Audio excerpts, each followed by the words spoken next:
நன்றி செலுத்துகிறேன். ஒரு நிமிஷம் நாம் தலை தாழ்த்தி நாம் ஜெபிப்போம். அன்பின் பிதாவே, இந்த நல்ல வேலைக்காய் நன்றி செலுத்துகிறோம் அப்பா. இந்த வருடம் முழுவதும் எங்களையும் எங்கள் குடும்பத்தாரையும் சபையாரி கர்த்தர் காத்து வந்தீங்க. ஆண்டவரே, உம்மை நன்றி சொல்ல எத்தனை நாவுகள் இருந்தாலும் போதாது ராஜா. அவ்விதமான நன்மைகளை செய்த தகப்பனே, இந்த இரவு வேலையிலே நன்றி செலுத்துகிறோம் ஐயா. தொடர்ந்து இந்த செய்தி பகுதியை கர்த்தர் ஆசீர்வதிங்க. ஒவ்வொரு ஆண்டவரே, நாங்கள் கடந்து வந்த பாதைகளை நினைத்து இன்னும் ஒவ்வொரு நொடியிலும் ஒவ்வொரு நிமிடத்திலும் உங்களுக்கு நாங்கள் நன்றி செலுத்துகிறவர்களாய் காணப்பட கர்த்தர் உதவி செய்வீராக.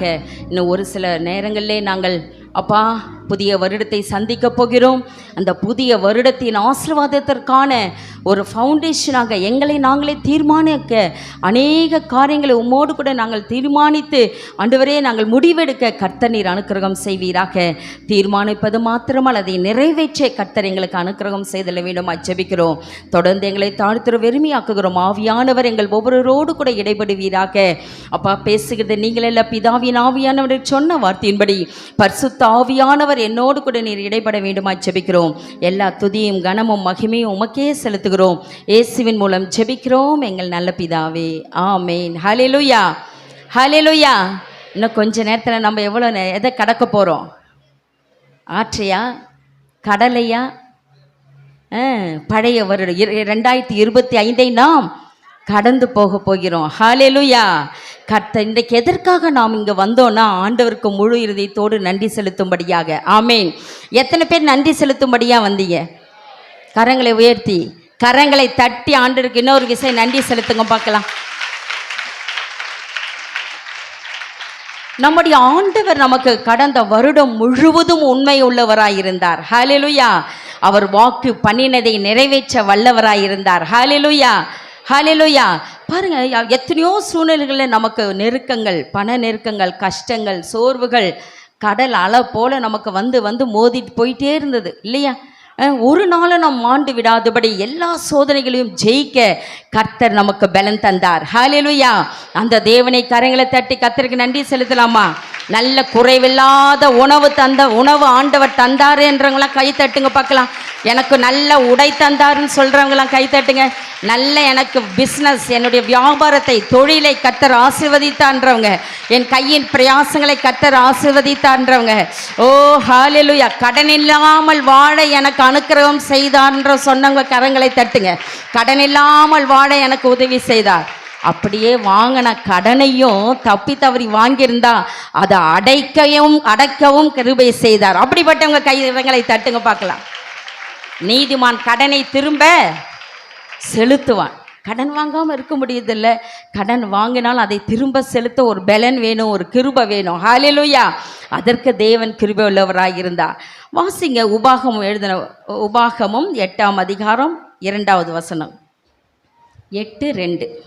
உன் தேவனாகிய கர்த்தர் உன்னை சிறுமைப்படுத்தும்படிக்கும் தம்முடைய கட்டளைகளை நீ கைக்கொள்வாயோ கைக்கொள்ள மாட்டாயோ என்று அவர் உன்னை சோதித்து உன் இருதயத்தில் உள்ளதை நீ அறியும்படிக்கும் உன்னை இந்த 40 வருஷம் அளவும் வனாந்தரத்திலே நடத்தி வந்த எல்லா வழியையும் நினைப்பாயாக. ஆமென். ஹல்லேலூயா. ஆண்டவர் சொல்ற வனாந்தரத்திலே நடத்தி வந்த எல்லா வழியையும் நினைப்பாக. இது யார் சொல்றது? மோசே இஸ்ரவேல் ஜனங்களை பார்த்து சொல்றார். இந்த 5 புத்தகம், ஆதியாகமும், யாத்திராகமும், லேவியராகமும், எண்ணாகமும், உபாகமும், 5 புத்தகமும் பஞ்சாகமங்கள்னு பேர். அதில் இந்த 5வது புத்தகம் இந்த 4 புத்தகத்தினுடைய எல்லாவற்றையும் சேர்த்து உப ஆகமம்னா துணை ஆகமம். இந்த 4 புத்தகத்துக்கு துணையான ஒரு புத்தகம் தான் இந்த உபாகமம். இதுவரை நடந்த எல்லா காரியத்தையும் இந்த உபாகமம் புத்தகத்தில் மோசே தன்னுடைய இஸ்ரவேல் ஜனங்களை வைத்து அழகாக எல்லாவற்றையும் சொல்கிறவர். ஆரம்பத்திலிருந்து நீங்கள் எங்கேருந்து வந்தீங்க, எப்படி நடத்தி வந்தார் ஆண்டவர், எல்லாவற்றையும் நேர்த்தியாய் சொல்லி முடிக்கிறார். அப்போ தான் சொல்கிறாரு, வனாந்தரத்திலே நடத்தி வந்த எல்லா வழியையும் நினைப்பாயாக. அருமையான தேவனுடைய பிள்ளைகளே, தேவனுடைய சபையிலே, இந்த 2025ஆம் ஆண்டு நம்மை நடத்தி வந்த அந்த வழியை நாம் நினைக்கணும். இந்த இரவு வேலையில் இன்னும் ஒரு அரை மணி நேரம் தான். நினச்சி பாருங்கள், உங்கள் வாழ்க்கையில் எத்தனை தோல்விகள், இல்லையா? அநேக நன்மையான காரியங்களை பெற்றிருக்கிறோம். அதே நேரத்தில் நன்மைகளாக மாத்திரமல்ல, சில தோல்விகளையும் நாம் சந்தித்திருக்கிறோம். அதுதான் அடுத்த வசனம் சொல்லுகிறது, வாசிங்க. அவர் உன்னை சிறுமைப்படுத்தி, அவர் உன்னை சிறுமைப்படுத்தி, உன்னை பசியினால் வருத்தி, மனுஷன் அப்பத்தினால் மாத்திரம் அல்ல, கர்த்தருடைய வாயிலிருந்து புறப்படுகிற ஒவ்வொரு வார்த்தையினாலும் பிழைப்பான் என்பதை உனக்கு உணர்த்தும்படிக்கு. பாருங்க, ஏன் அவர்களை சிறுமைப்படுத்தினார்? ஏன் அவர்களுக்கு பசி வந்தது? பசியினால வருத்தினார். ஏன்? மனுஷன் அப்பத்தினால் மாத்திரமல்ல, தேவனுடைய வாயிலிருந்து புறப்படுகிற ஒவ்வொரு வார்த்தையினாலும் பிழைப்பான் என்பதை உணர்த்தும்படிக்கு. ஹல்லேலூயா, ஹல்லேலூயா. பாருங்க, அந்த பசியோ அல்லது வருத்தமோ இதெல்லாம் ஒன்றும் இல்லை. நம்ம அதை எதுக்காக அதை உணர்த்துறான்னு, இந்த சிறுமை ஏன் வருதுன்னா நம்மை உணர்த்தும்படியாக. எப்படிப்பட்ட மனுஷனை நம்புவதை பார்க்கிலும் கர்த்தர் பேரில் பற்றுதலாய் இருப்பதே நலம் என்பதினால தான் நம்ம சில சிறுமைகளை, சில கஷ்டங்களை, சில நெருக்கங்களை, சில உபத்திரவங்களை, சில வேதனைகளை, சில கண்ணீர்களை நம்ம கடந்து வந்திருக்கிறோம். ஏன்? அப்பதான் தெரியும், தேவன் தாண்டா தெய்வம், நான் ஆராதிக்கிற தேவன் தான் எனக்கு உதவி செய்ய முடியும். இந்த மனுஷனெல்லாம் எனக்கு வேஸ்ட்டு. என் பெற்றோர், சொந்த பந்தம், இனஜன பந்துக்கள், என்னுடைய ஊர் மக்கள் எல்லாரையும் விட என் தேவன் தான் பெரியவர் என்பதை நான் உணரும்படிக்காக தான் இந்த வனாந்தரத்தை கடந்து வந்தோம். ஹல்லேலூயா, ஹல்லேலூயா. நீங்கள் நினைக்கலாம், ஓ, நான் இந்த வாக்குத்தத்த வசனத்தை 1ஆம் தேதி பெற்றுக்கொண்டேன், அதுக்கப்புறம் அது என் வாழ்க்கையில் நிறைவேறலையே, எப்பயோ தானே ஒரு சில தானே நிறைவேறிச்சு நீங்கள் நினைக்கலாம். ஏன் இந்த சிறுமை என்றால் கர்த்தர் பேரில் பற்றுதலாய் இருக்கும்படியாக தான் இந்த சிறுமை. சில உபத்திரவங்கள் கர்த்தரின் சித்தத்தின்படி தான் நடந்திருக்குது. ஹல்லேலூயா. சில சோதனைகளை சந்தித்தோம் என்றால் அது நாம் பொன்னாக விலகும்படியாக தான் இந்த சோதனை. ஆமேன். கரங்களை தட்டி கர்த்தருக்கு நன்றி செலுத்துங்களேன்.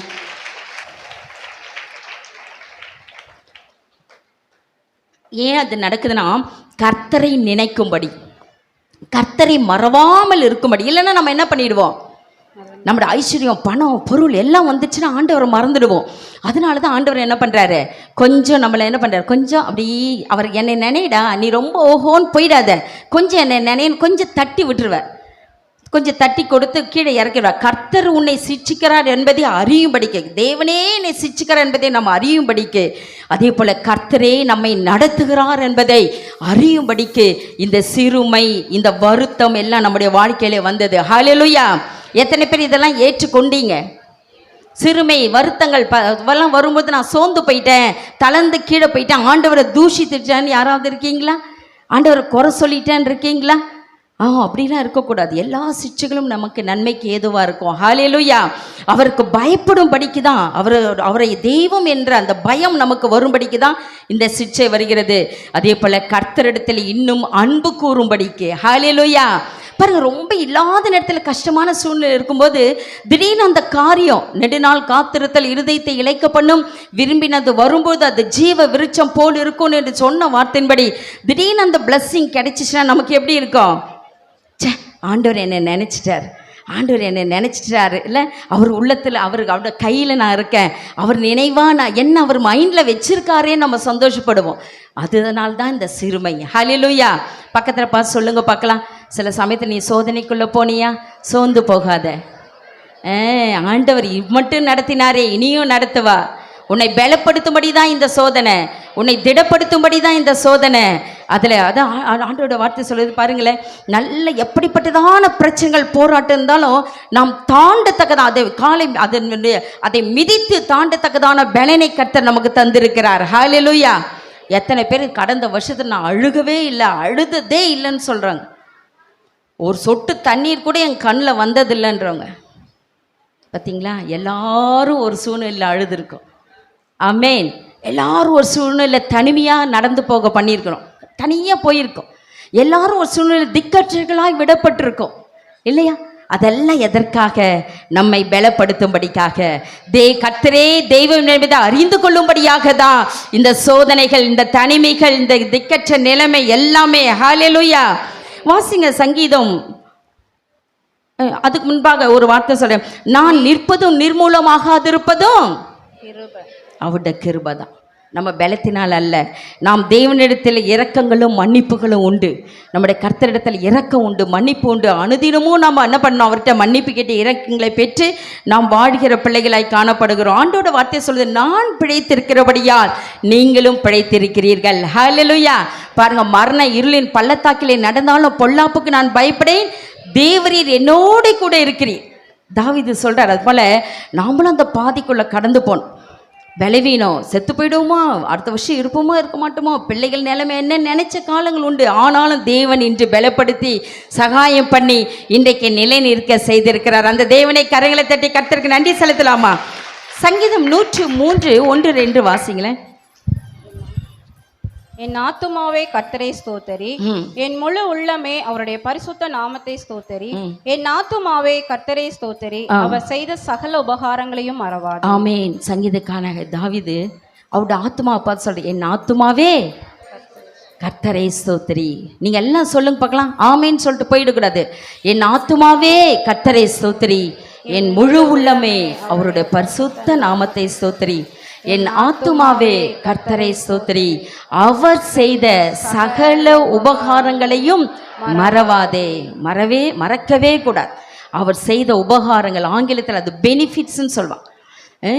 பெனிஃபிட்ஸ் அந்த பெனிஃபிட்ஸ், அந்த உபகாரங்கள்ன்றது 2 விதமான உபகாரங்கள். ஒன்று பலன்கள், இரண்டாவது அனுகூலங்கள். பலன்கள்னா என்ன? பலன்கள் என்று சொல்லும்போது ரிசல்ட்ஸ். இன்னைக்கு நாம் படிச்சுட்டு இருக்கோம், ஒரு எக்ஸாம் வைக்கிறோம். அதில் என்ன ஆகுது? நமக்கு இத்தனை ஓராண்டு காலங்கள் படித்ததற்கு ஒரு பலன் இருக்கு. ஒரு மாத வேலை செய்ததற்கு ஒரு பலன் 31ஆம் தேதி 1ஆம் தேதி நமக்கு இருக்கிறது. என்னது அது? சேலரி, சம்பளம் கிடைக்குது. அதான் பலன். அந்த பெனிஃபிட்ஸ் என்பதோட ஒரு அர்த்தம், நம்ம நன்மை செய்தால் நன்மை பலன் கிடைக்கும், தீமை செய்தால் நமக்கு என்ன ஆகும்? அதற்குரிய பலன். என்ன பலன்? படிக்காமல் போய் பரீட்சை எழுதுனா ஃபெயிலுங்கிற பலன். அதான் ஏதோ அதுக்கு ஒரு ரிசல்ட் உண்டு இல்லையா? அதே போல் அனுகூலங்கள் என்று சொல்லும்போது மிகவும் நேர்த்தியாக இருக்கும். அது அட்வான்டேஜஸ், ஃபேவரபிள் கண்டிஷன்ஸ், ஃபேவராக இருக்கும் நமக்கு அனுகூலங்கள். அதான் சங்கீதம் 103 அதை வாசிக்கிறோம். அவர் உன் அக்கிரமங்கள் எல்லாம். அப்போ நம்ம அக்கிரமம் செய்யாமல் இருக்கிறோமா? அந்த அக்கிரமத்தை எல்லாம் 2025 யாரெல்லாம் ரொம்ப பர்ஃபெக்டாக ஹோலியாக பரிசுத்தமாக வாழ்ந்தன்றவங்க ஒருத்தர் கூட இல்லை. அங்கே தான் அனுகூலங்கள். ஹல்லேலூயா. அதான் அந்த அனுகூலங்கள். அவர் உன் அக்கிரமங்களை எல்லாம் மன்னித்து. நோய் வராமல் இருந்ததா? நோய் வந்தது, நோய்களை எல்லாம் குணமாக்கி. அதான் அனுகூலம். நோய்களை குணமாக்கி உன் பிராணனை அழிவுக்கு விலக்கி மீட்டு உன்னை கிருபையினாலும் இரக்கங்களினாலும் முடிசூட்டு. அதுதான் அனுகூலங்கள். மற்றவங்களை போல நான் தண்டிக்கப்படலை. அநேகர் இன்றைக்கு இல்லை, உலகத்தில் இல்லைன்னா அவங்க பரிசுத்தம் இல்லாதனால அவங்க மரித்து போனாங்கன்னு இல்லை இல்லையா? நாம் ரொம்ப பரிசுத்தவான்களும் அல்ல. அப்போ என்னென்னா அந்த ஆண்டோட அனுகூலங்கள் நம்ம மேலே இருக்கு இல்லையா? அதற்காக தான் சங்கீதக்காரனாக தாவீது சொல்கிறாரு, அவருடைய பிராணனை அழிவுக்கு விலக்கி மீட்டு. இல்லை அந்த சங்கீத 103:1-2 என் ஆத்துமாவே கர்த்தரை ஸ்தோத்திரி. இல்லை, எல்லா உபகாரங்களையும் மறவாதே. அந்த உபகாரங்கள் என்பது பலன்கள், இன்னொன்று அனுகூலங்கள். தேவன் நமக்கு அனுகூலமாக இருந்திருக்கிறார். ஹல்லேலூயா, ஹல்லேலூயா. அதில் இன்னொரு வசனத்தை கூட நம்ம வாசிக்கலாம். 103:10 வசனம் வாசிங்க. அவர் நம்முடைய பாவங்களுக்கு தக்கதாக. பாருங்க, அந்த அனுகூலம் இன்னொரு விதத்தில் எப்படி இருக்கு? அவர் நம்முடைய பாவங்களுக்கு தக்கதாக நமக்கு செய்யாமலும் நம்முடைய அக்கிரமங்களுக்கு தக்கதாக நமக்கு சரிகட்டாமலும் இருக்கிறார். ஆமென், ஹல்லேலூயா. அவர் நம்முடைய பாவங்களுக்கு தக்கதாக நமக்கு செய்யலாம். நாம் செஞ்ச பாவத்துக்கு உடனே கல்லு தடிக்க விழுந்து செத்துப்பி இருக்கணும். ஆனால் ஆண்டவர் என்ன செய்யலை? நம்முடைய அக்கிரமங்களுக்கு தக்கதாக நமக்கு சரி கட்டாமலும் இருக்கிறார். அதுதான் அனுகூலங்கள். அந்த அனுகூலமான தேவனை கரங்களை தட்டி கர்த்தருக்கு நன்றி செலுத்தலாமா? அவர் நமக்கு கழுகுல போல சமமான ஒரு புதிய திரும்ப ஒரு வாழ வயதை நமக்கு தந்திருக்கிறார். ஹல்லேலூயா. பலவீனமாக இருக்கும், காய்ச்சலாக இருக்கும், எழுந்திரிக்க முடியாது. திரும்பி ஒரு வாரம் கழித்து எல்லாம் எப்படி வந்துடுறோம்? ஸ்ட்ரென்த்தாக வந்துடும், பலனாக வந்துடுறோம். ஏன்னா இதெல்லாம் கர்த்தருடைய அனுகூலங்கள். ஹல்லேலூயா. வாசிங்கள். சரி, இதுவரை நம்ம இப்படியாய் நடத்தி வந்த தேவன் இனி வர தீர்மானங்களை நாம் எடுக்கணும். 26 வந்துருச்சு. ஏற்கனவே நமக்கு பாஸ் சொன்னது போல் இதே 9வது நம்பர் பஸ்ஸு தான், இதே ரோடு தான் போகுது இல்லையா? அதே ஆஸ் யூஷுவல் 25 என்னமோ தான், அதே தான் 26 நம்முடைய வாழ்க்கையில் இருக்கிற போதும் இதே ரூட் தான், வேறு ரூட்டாக மாறப்போகுது. திடீர்னு இந்த ரோடு எக்ஸ்டெண்ட் ஆக போகுது அடுத்த மாதம், நாளைக்கு இல்லை. ஆனால் அதே தான். ஆனால் நம்ம தான் மாறணும். ஹல்லேலூயா. நம்முடைய வாழ்க்கை தான் மாறணும். நாம் எடுக்கிற தீர்மானங்கள் தான் பிளஸ்ஸிங்காக இருக்கணும். ஹல்லேலூயா.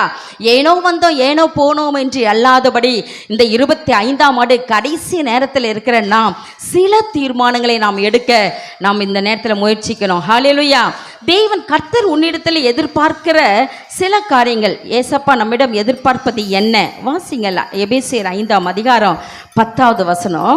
கர்த்தருக்கு பிரியமானது இன்னதென்று, கர்த்தருக்கு பிரியமானது இன்னதென்று நீங்கள் சோதித்து பாருங்கள். நீங்கள் சோதித்து பாருங்கள். இது வரைக்கும் கர்த்தருக்கு பிரியமா வாழ்ந்தோமோ இல்லையோ, புருஷனுக்கு பிரியமா வாழ்ந்திருப்போம், மனைவிக்கு பிரியமா வாழ்ந்திருப்போம், பிள்ளைகளுக்கு பிரியமா வாழ்ந்திருப்போம், மாமியார் மருமக்களுக்கு பிரியமா வாழ்ந்திருப்போம், அல்லது நம்ம எஜமான் ஓனருக்கு பிரியமா வாழ்ந்திருப்போம். இந்த இரவு வேர்த்திலே நாம் யோசிக்க வேண்டியது, கர்த்தருக்கு பிரியமா எப்படி வாழணும். பக்கத்தில் பார்த்து சொல்லுங்க. தூங்கிடாத, நல்லா கவனிங்க. கர்த்தருக்கு பிரியமா இருப்பது எப்படின்னு இப்ப சொல்ல போறாங்க. அதன்படி நடந்துக்கோங்க. அப்போ ஆண்டவர் எவ்வளோ சந்தோஷப்படுவார். இந்த அப்படி மாத்திரம் நான் நடந்துட்டா 2026வது வருஷம் இந்த சபை இவ்வளவு இல்லை, 3 ஏக்கரில் 5 ஏக்கரில் சொன்ன போல 10 ஏக்கரில் போய் நம்ம ஆராதிப்போம். ஹல்லேலூயா. ஹல்லேலூயா. வாசிங்க. வெளிப்படுத்தின விசேஷம் 3ஆம் அதிகாரம் 19வது வசனம். நான் நேசிக்கிறவர்கள் எவர்களோ அவர்களை கடிந்து கொண்டு சிட்சிக்கிறேன். ஆகையால் நீ ஜாக்கிரதையாய் இருந்து மனம் திரும்பு. 20. இதோ வாசற்படியிலே நின்று தட்டுகிறேன். ஒருவன் என் சத்தத்தை கேட்டு கதவை திறந்தால், இதோ வாசப்படி நின்று கதவை தட்டுகிறேன். ஒருவன் என் சத்தத்தை கேட்டு கதவை திறந்தால் அவனிடத்தில் நான் பிரவேசித்து அவனோடு போஜனம் பண்ணுவேன், அவனும் என்னோடு போஜனம் பண்ணுவான். இங்க என்ன கேட்கிறார்? Very simple.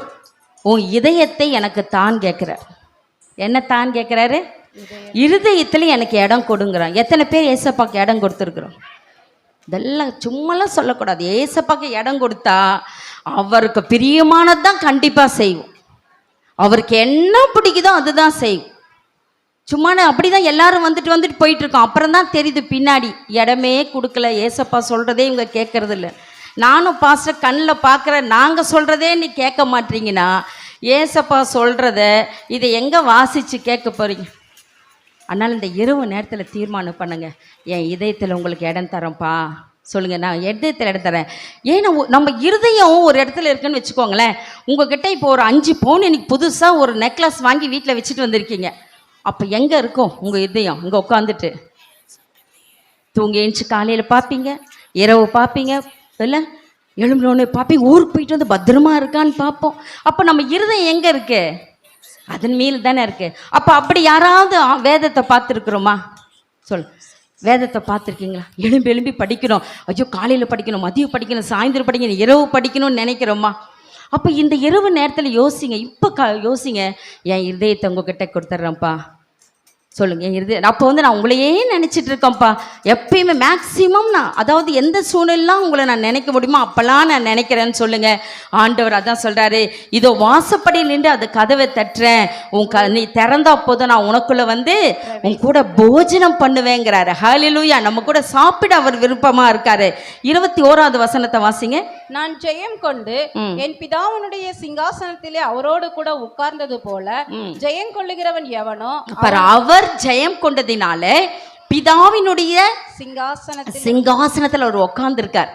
அவர் உட்கார்ந்தது போல என்ன பண்றாரு? அடுத்தது ஜெயம் கொள்ளுகிறவன் நீங்களும் நானும் ஜெயம் கொண்டா போதும், இந்த உலகத்தை ஜெயித்தா போதும், அவனும் என்னுடைய சிங்காசனத்தில் என்னோடு கூட உட்கார. பாருங்க, ஏசப்பா உட்கார்ந்திருக்க அந்த சிங்காசனத்துல அவரோட கூட நம்ம உட்காரக்கூடிய கிருபை தேவன் தருகிறார். ஹல்லேலூயா. கர்த்தருக்கு நன்றி. கரங்களை தட்டி கர்த்தருக்கு நன்றி செலுத்துங்க பார்க்கலாம். அவர் இருக்கிற இடத்த நமக்கு தரங்கிறாரு. எவ்வளவு ஒரு சந்தோஷம்.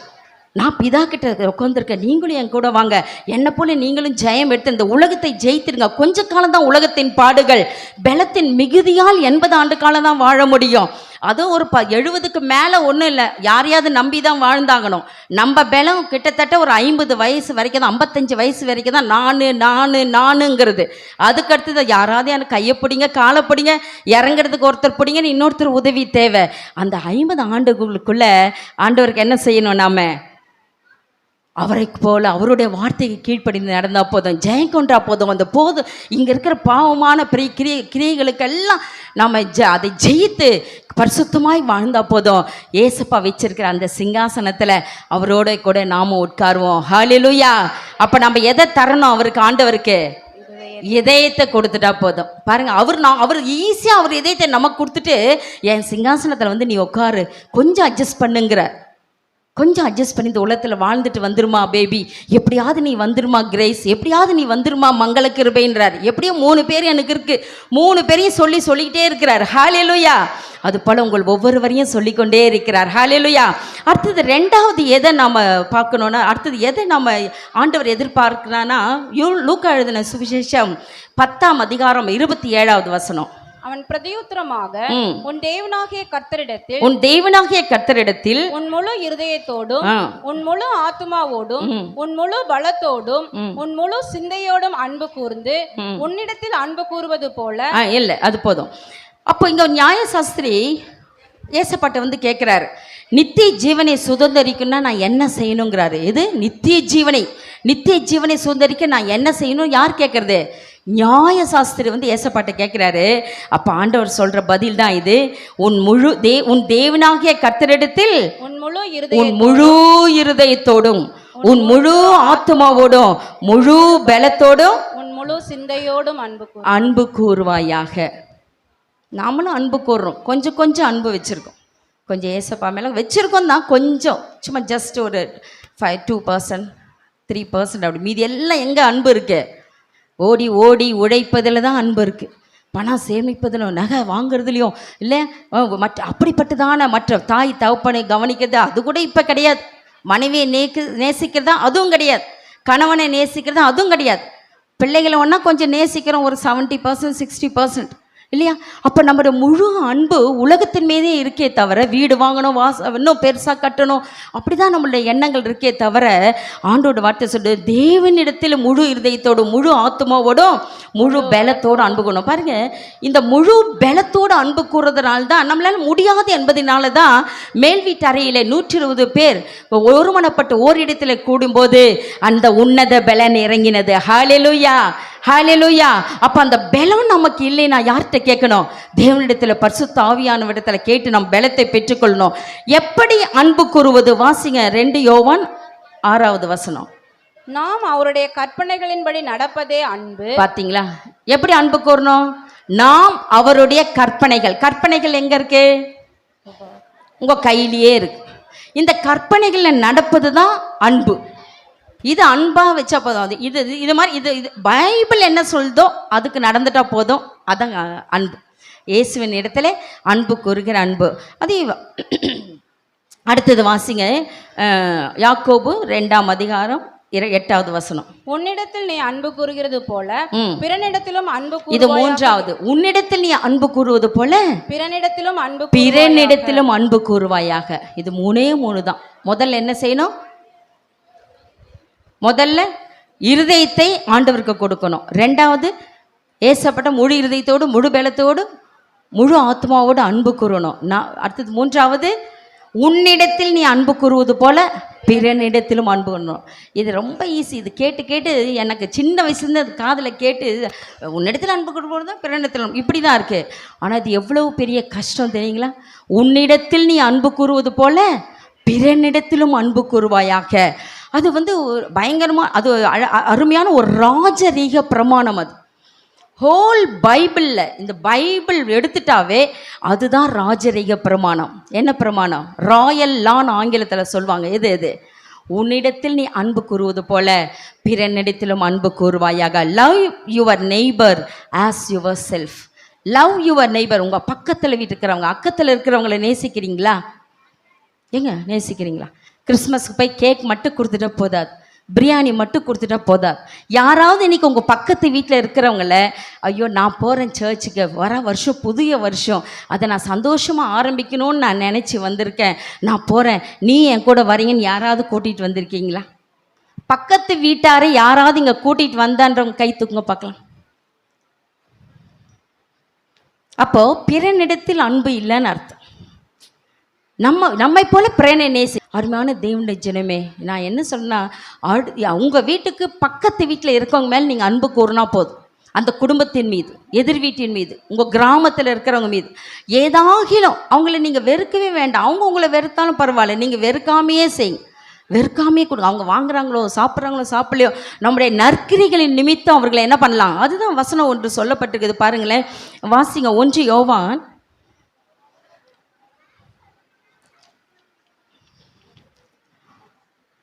3:18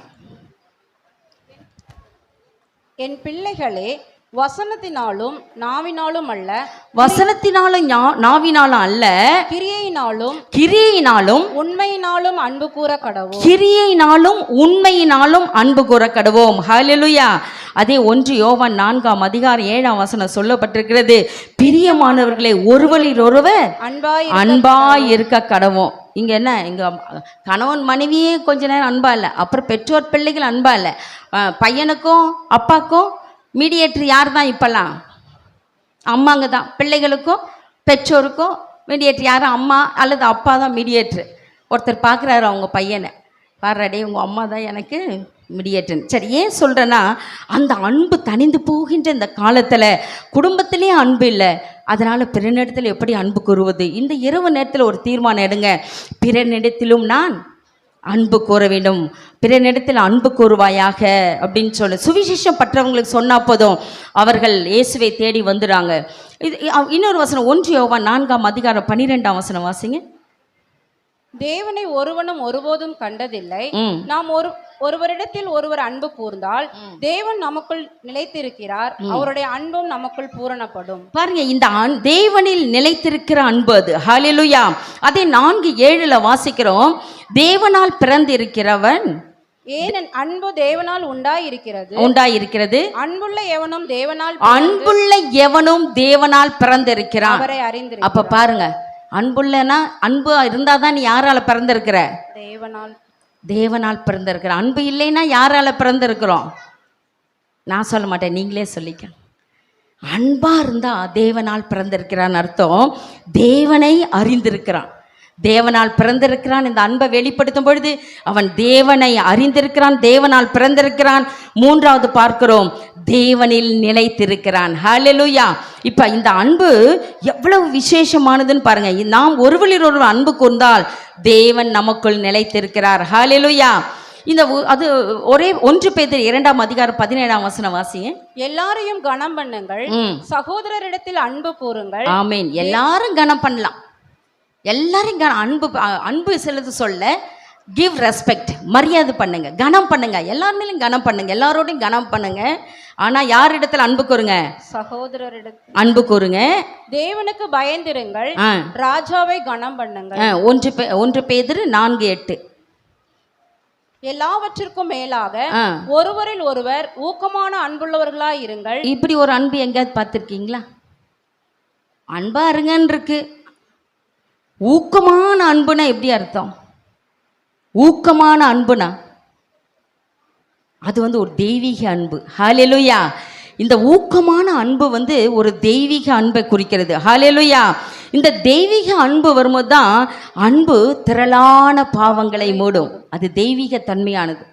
நம்மளெல்லாம் என்ன பண்ண முடியும்? ஒரு தப்பு செஞ்சால் உடனே என்ன பண்ணிடுறோம்? கூப்பிட்டுறோம், தண்டனை கொடுத்துட்றோம் இல்லையா? ஆனால் இந்த தெய்வீக அன்பு, இதுதான் ஊக்கமான அன்பு தான் தெய்வீக அன்பு. இந்த தெய்வீக அன்பு யார்கிட்ட இருக்கு? ஆண்டவர்கிட்ட இருக்கு. அதுதான் இங்கே சொல்லப்பட்டிருக்கிறது, அன்பு திரளான பாவங்களை மூடும். அதனால தான் தேவன் தம்முடைய ஒரே பேரான குமாரனை விசுவாசிக்கிறேன் எவனோ அவன் கெட்டு போகாமல் நித்திய ஜீவனை அடையும்படிக்கு அவரை தந்துருளி இவ்வளவாய் உலகத்தில் அன்பு கூர்ந்தார். உளையான சேற்றிலிருந்த நம்மை அவர் உள்ள ஏன் கீழே நம்மளை தூக்கினார், ஏன் தன்னைத்தானே தாழ்த்தினார்னா அந்த திரளான அன்பு, ஊக்கமான அன்பு நம் மீது இருந்திருக்கிறது. ஹல்லேலூயா. பக்கத்தில் பார்த்து சொல்லுங்க, ஏசப்பா உன்னை ஊக்கமான அன்பினால தான் உன்னை நேசிக்கிறாரு, நீயும் அந்த தெய்வீக அன்பிற்குள்ள வந்துரு. ஆமேன், ஹல்லேலூயா. இன்னொரு வசனத்தை வாசித்து நம்ம முடிக்கணும். இந்த அன்பை குறித்து பார்க்கும்போது திரளான பாவங்களை மூடும் 1 கொரிந்தியர் 13 அதிகாரம் 1வது வசனத்தை வாசிங்க. நான் மனுஷ பாஷைகளையும் தூதர் பாஷைகளை பேசினாலும் அன்பு எனக்கு இராவிட்டால் சத்தமிடுகிற வெண்கலம் போலவும் ஓசையிடுகிற கைத்தாளம் போலவும் இருப்பேன். தொடர்ந்து, நான் தீர்க்க தரிசன வார்த்தை உடையவனாயிருந்து சகல ரகசியங்களையும் சகல அறிவையும் அறிந்தாலும் மலைகளை பெயர்க்கத்தக்கதான சகல விசுவாசம் உள்ளவனாய் இருந்தாலும் என்ன கனிகள் எது இருந்தாலும் அன்பு எனக்கு இராவிட்டால் நான்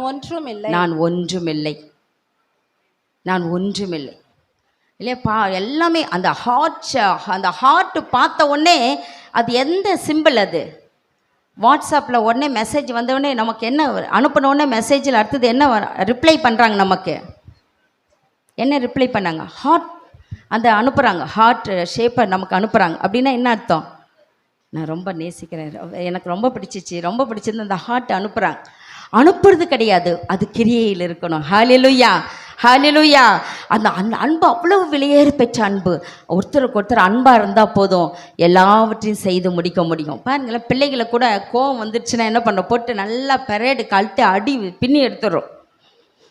ஆனால் எனக்கு தெரிஞ்ச ஒரு குடும்பம் அந்த பிள்ளைகளை ஒரு அடி கூட அடிச்சதில்லை, ஒரு திட்டு கூட திட்டினதில்லை. ஒரு நல்ல குடும்பம், ஒரு திட்டு கூட இல்லை. ஆச்சரியமாக இருக்கும் எனக்கு, எப்படா இவங்க இந்த குடும்பத்தில் இந்த குழந்தைங்களை வளர்த்தாங்க. அந்த அன்பான வார்த்தைகளே அவங்க கண்ட்ரோல்லே வச்சுக்கிட்டாங்க. அன்பான வார்த்தைகளை சொல்லி சொல்லி சொல்லி ஹோல் குடும்பமும் அன்பினாலே நிறைக்கப்பட்டிருந்தது. ஹல்லேலூயா. அவங்க யாரால் பிறந்திருக்கிறாங்க? தேவனால் பிறந்திருக்கிறார்கள். தேவன் அவர்களுக்குள் நிலைத்திருக்கிறார். ஹல்லேலூயா.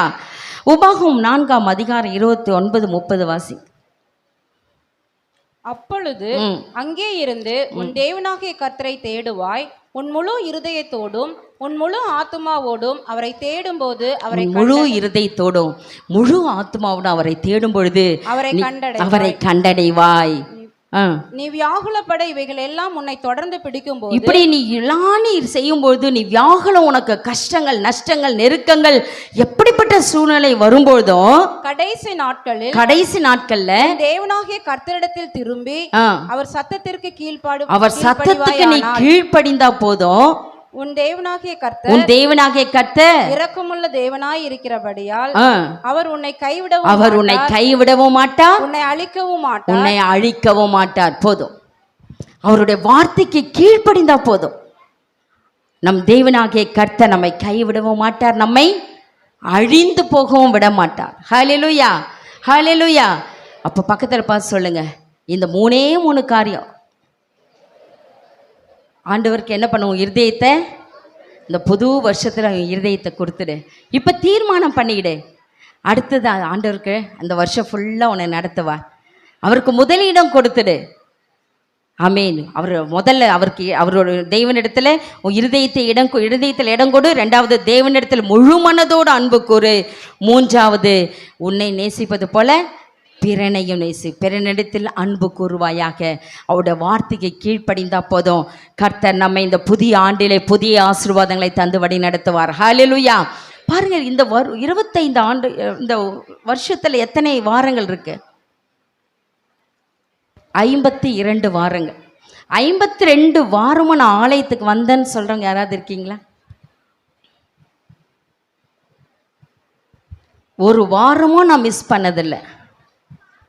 ஆமேன். God bless you. கர்த்தர் உங்களை ஆசீர்வதிப்பார். அது ஒரு உண்மையாக ஒரு பெரிய ஞாயிற்றுக்கிழமை சர்ச்சுக்கு போயிடணும். ஞாயிற்றுக்கிழமை என்றால் முதலிடத்தை தேவனுக்கு கொடுத்துருங்க. அப்புறம் உங்களுடைய சொந்த வேலைகளை செய்யுங்க. அது அந்த வருஷம் முழுவதும் உங்களுக்கு ஆசீர்வாதமாக இருக்கும். ஹல்லேலூயா. ஒரு நபர் ஒரு நாளைக்கு ஒரு 3 சிலிண்டர் அளவுக்கு நம்ம ஆக்சிஜன் எடுக்கிறோமோ. ஏற்கனவே உங்களுக்கு ஒரு நாள் அதிக வருஷத்துக்கு முன்பாக இதை நான் சொல்லியிருக்கிறேன். 3 சிலிண்டர் அளவுக்கு நம்ம ப்ரீத் பண்ணுறோமா எவ்ரிடே. ஒவ்வொரு நாளைக்கும் மூச்சு எடுக்கிறது எத்தனை சிலிண்டர்? 3 சிலிண்டர். ஒரு சிலிண்டரோட ஒரு 10 லிட்டர் ஆக்சிஜனோட விலை 14,500 ரூபாய். அப்போது 10 லிட்ரு கிட்டத்தட்ட 13 லிட்டருன்னு நினைக்கிறேன். ஒரு சிலிண்டர் எத்தனை சிலிண்டருமா ஆக்சிஜன்? 15 லிட்டர். அப்போ 15 லிட்டர் மாதிரி 3 சிலிண்டர் வேணும். 35 45 லிட்டர் வேணும்னா அப்போ எத்தனை ஆயிரங்கள்? ஒரு நாளைக்கு கிட்டத்தட்ட 50,000 ரூபாய்க்கு சிலிண்டர் ப்ரீத் பண்ணுறோம். காற்று, ஆக்சிஜன் நம்ம எடுக்கிறோம். யாராவது அதுக்கு பணம் கொடுக்க முடியுமா? பணம் கொடுக்க முடியுமா? அவ்வளவும் தேவன் நமக்கு இலவசமாய் கொடுத்திருக்கிறார். ஹல்லேலூயா! இலவசமாய் நமக்கு தேவன் தந்திருக்கிறார். காற்று, நீர் எல்லாமே நமக்கு இலவசமாக தந்த வெளிச்சம். ஒரு நாள் சூரியன் இல்லைன்னா ஊட்டியில் இருக்கிறவங்களாம் சோர்ந்து போயிட்டாங்க. இப்போது ஒரு நாள் இந்த சூரிய வெளிச்சம் இல்லைன்னா நமக்கு என்ன ஆயிடுது? சுறுசுறுப்பே இருக்க மாட்டேங்குது. அப்படியே நல்லா போத்திக்கிட்டு நல்லா முடங்கிட்டு சோஃபாலே உட்காந்துருக்கலாம், சேர்லேயே உட்காந்துருக்கலான் இருக்கு. ஆனால் அந்த சூரிய வெளிச்சத்தை இலவசமாய் கர்த்தர் நமக்கு தந்திருக்கிறார். ஹல்லேலூயா! அந்த தேவனை கரங்களை தட்டி கர்த்தருக்கு நன்றி செலுத்தாமா. வெளிச்சம், காற்று இல்லையா, எல்லாவற்றையுமே நமக்கு, தண்ணீர் எல்லாவற்றையுமே இலவசமாய் தந்திருக்கிறார். ஆனால் நம்ம ஜாலியாக இங்கே உட்காந்துட்டு என்ன பண்ணுறோம்? ஆண்டவருக்கு நன்றி சொல்லாமல் என்ன செய்தாருன்னு சொல்கிறோம்.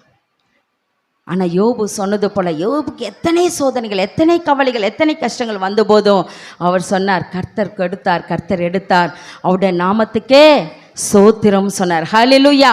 அப்படிப்பட்டதான ஒரு இருதயத்தை நமக்கு அப்போ அந்த அன்பு எப்போ வரும்னா தேவனிடத்தில் அன்பு கூறும்போது தான். அந்த வார்த்தை நம்முடைய வாயில் எப்போ வருதுன்னா தேவனிடத்தில் முழு அன்பு செலுத்தும் போது தான் நமக்கு வரும். ஹல்லேலூயா!